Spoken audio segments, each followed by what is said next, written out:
Thank you, and thank you, all of you who came to Albany to show that tenants are not just in New York City. I'm Assembly Member Rosenthal. I represent parts of Manhattan, and I am the housing chair in the Assembly. And I want to thank Senator Kavanaugh and Assembly Member Shrestha for bringing forward this wonderful bill. Everyone here knows that New York State is facing a severe housing crisis, driving thousands of tenants to financial ruin and displacement. It's a combination of skyrocketing rents, stagnant wages, shortage of truly affordable housing means that working class New Yorkers are leaving the state. They're vulnerable to eviction, housing insecurity, and we're making some progress with HAVP, giving some money to attorneys to help prevent people from being evicted, but that's just around the edges. Um, what we really need is the REST Act. In 2019, the state Senate switched to being under Democratic control. But before that, the Senate, run by Republicans, acted as if there were no tenants outside New York City. So all the bills, all the laws just worked on city tenants and a couple of counties in New York City's vicinity. What everyone has been ignoring for years is that there are tenants all across the state.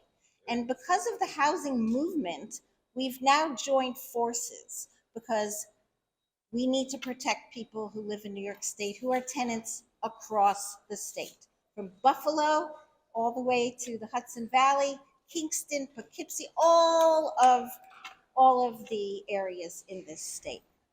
Now, we need to empower as well local communities to seek protections and not allow the rental market to protect profit over people and drive more New Yorkers into financial distress and displace longtime residents.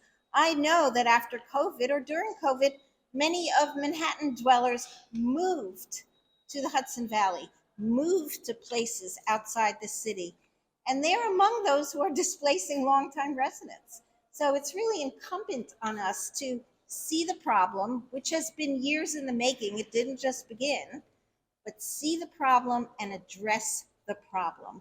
The way to address the problem is the REST Act. You know the rest. All devoted to keeping people in their homes, making housing affordable, and letting people who have worked, as Senator Clear said, worked hard their whole lives, stay in the community that they helped bring up. I am the sponsor of a couple of the notification bills. Now, some years ago, I passed a law requiring that the SCREE and DREE program be included at the bottom of one rent bill annually. Do you think that's happening? Not so much. So, what we have to do is require that every rent bill have at the bottom or the top a notice saying you may be eligible for SCREE or DREE. Here's where to find out more information. We all do outreach. I have a SCREE clinic in my office every month where people who are seniors or people who have disabilities come and see if they can apply and be eligible. And I also have people come to my office saying, oh no, my rent is now $3,000. I was eligible 5 years ago, but I didn't know about the program. And now they truly are priced out. And so we have to fix that. We have to educate the public about a benefit that is available to them.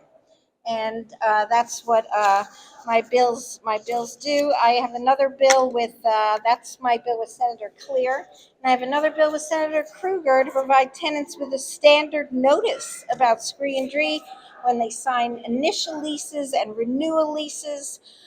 A whole host of milestones along the way that a landlord must adhere to that will help notify tenants that SCREE and DREE are available. I have many seniors in my district, and they probably half of them don't have SCREE or DREE, and they need it. So to keep our people with disabilities in community, to keep our older adults in our communities, we need them to know about the benefits. We also need to pass the rest of the package So if you make $50,100 one year, you're not kicked off screen. And we do know, I just will add that Social Security went up the other year a little bit. That kicked many people off because it just made them above the $50,000 threshold, which in this day and age and inflationary time is not enough money.